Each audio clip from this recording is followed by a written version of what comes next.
Playing games of chance for money or monetary items, otherwise known as betting. What is good, YouTube? Rizzo here, back with another video. I know it's a long time coming and a little bit late, but life just kind of got in the way of that and everything.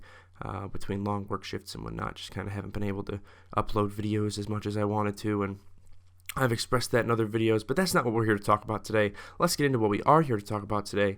Now, a little bit ago, I gave you guys a definition, a nice little sentence with the little formal language in the front of it, at the front of the video, I should say. That was the definition, the dictionary definition, that is, of the word gambling. Now, a lot of people are going to say, I don't gamble. What does this have to do? How is this prevalent with me and this, especially this gameplay and whatever? Well, what a lot of people don't realize is that when you do play, your games on whatever console you are, your Xbox, your PlayStation, your PC, your mobile phone, whatever, if you're playing something that has microtransactions and payment options in terms of, like I said, with the loot boxes and whatnot, it kind of varies between games, and we're all very familiar with it. That is a form of gambling. And I don't want to repeat the definition, but to kind of explain myself on that one. The definition of gambling obviously is when you pay for something and it's a game of chance. So you really, when it's a loot box, unless you're paying for the direct item, it's gambling. And that's something that a lot of people I don't think realize as far as in the gaming industry goes. People kind of just push off microtransactions and whatnot as just a part of the game. It's very optional, and it is very optional, and that's the way it should be. But a lot of games are making it more and more, putting more and more emphasis on it as time goes on. Now, the gameplay behind this is me playing through Destiny 2. And as many of you guys know, I've been playing through, just trying to get myself back on track with the game. I'm enjoying it a lot.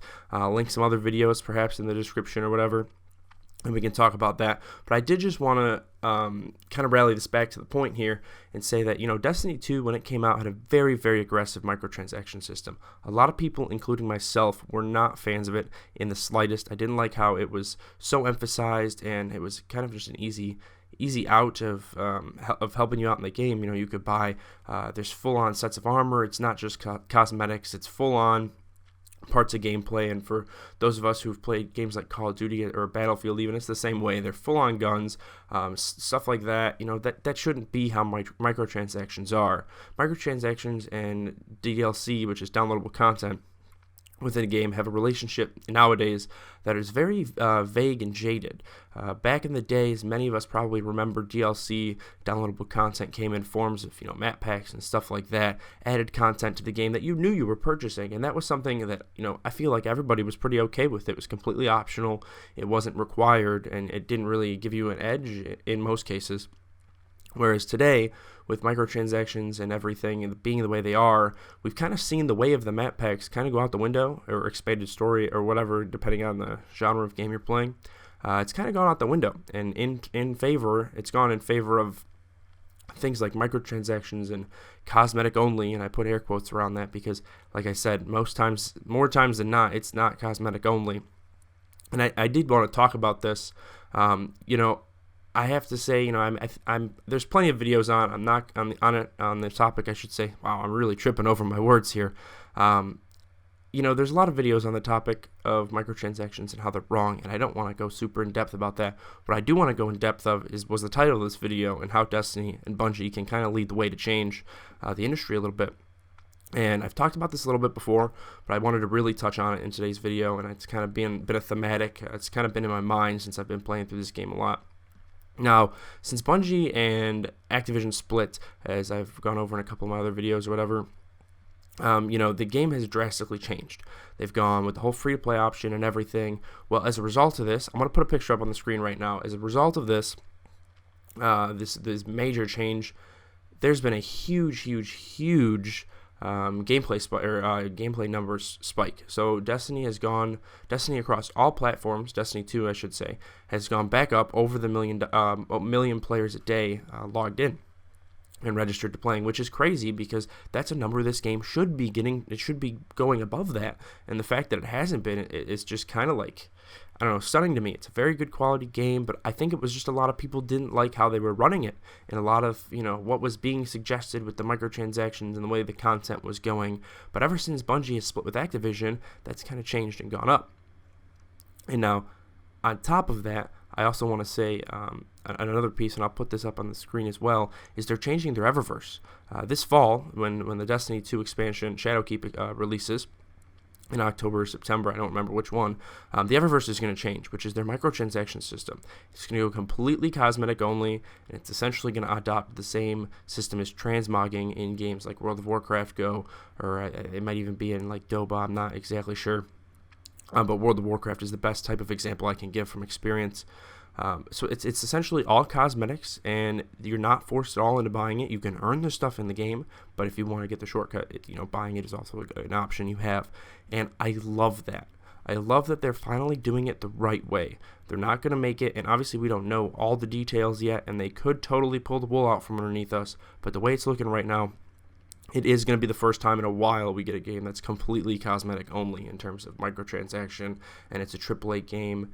And, I have to say that right now it's really looking like Activision was the reason that this game, and through that, a lot of other games are kind of following suit with having very aggressive microtransaction systems, which nobody likes. The things like Overwatch and in Call of Duty, nobody likes those, I don't think. Overwatch is probably a bad example because I know a lot of people are okay with it, but nobody enjoys doing it. Nobody looks forward to doing it. And if they do, that's kind of a toxic trait to have in a video game. You're not supposed to be logging on every day just to get your loot box. You're supposed to be logging on every day to enjoy the game, play through the story, get the content, and just the part of the game that everybody is paying for. And that's another point, is with these microtransactions and everything, the games that we're playing, the actual gameplay and the stories are getting neglected in favor of microtransactions.